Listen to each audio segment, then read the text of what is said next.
बिस्मिल्लाहिर्रहमानिर्रहीम नहमदुहु नुसल्ली अला रसूलिहिल करीम अम्मा बाद। मोहतरम नाज़रीन किराम, आइए आज हम जानते हैं एक बड़े अहम मसले के बारे में। चूँकि औरतों में अल्लाह ताला ने फ़ितरतन एक ये उज़्र रखा है कि वो महीने के अंदर कुछ अय्याम नापाक रहती है, तो ऐसी हालत में जो हाइज़ा औरत है, जो नापाकी की हालत में होती है, क्या वो किसी मय्यत को गुस्ल दे सकती है? इसके बारे में शरीयत के क्या हुक्म है, क्या मसला है, आज हम आपको फतवे के हवाले से बतलाते हैं। चलिए हम आज जानते हैं इसको दारुल इफ्ता दारुल उलूम देवबंद के फतवे के हवाले से। पहले आप सवाल समात फरमाइएगा। सवाल, क्या कोई औरत जो हालत हैज़ में हो तो क्या वो किसी औरत की मय्यत को गुस्ल दे सकती है? ये सवाल है, इसका क्या जवाब दिया गया है वो आप समात फरमाएँ। जवाब, बिस्मिल्लाहिर्रहमानिर्रहीम।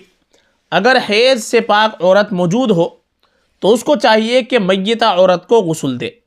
हैज़ वाली औरत को गुस्ल नहीं देना चाहिए, यह मकरूह है। हाँ, अगर कोई और गुस्ल देने वाली मौजूद ना हो तो ऐसी मजबूरी में गुस्ल देने की गुंजाइश है।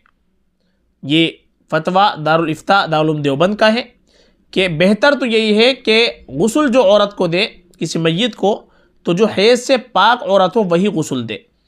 और अगर वहाँ पर कोई ऐसी मौजूद ही नहीं है कि जो मय्यत को गुस्ल दे सकती हो, कोई पाक अगर नहीं है या है लेकिन उसको सलीका नहीं है, गुस्ल देना नहीं आता, तो फिर जो औरत हाइज़ा हो वो भी गुस्ल दे सकती है मजबूरी की हालत में।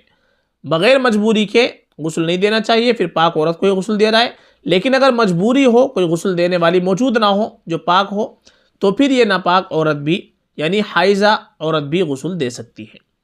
वल्लाहु ताला आलम। दारुल इफ्ता दारुल उलूम देवबंद।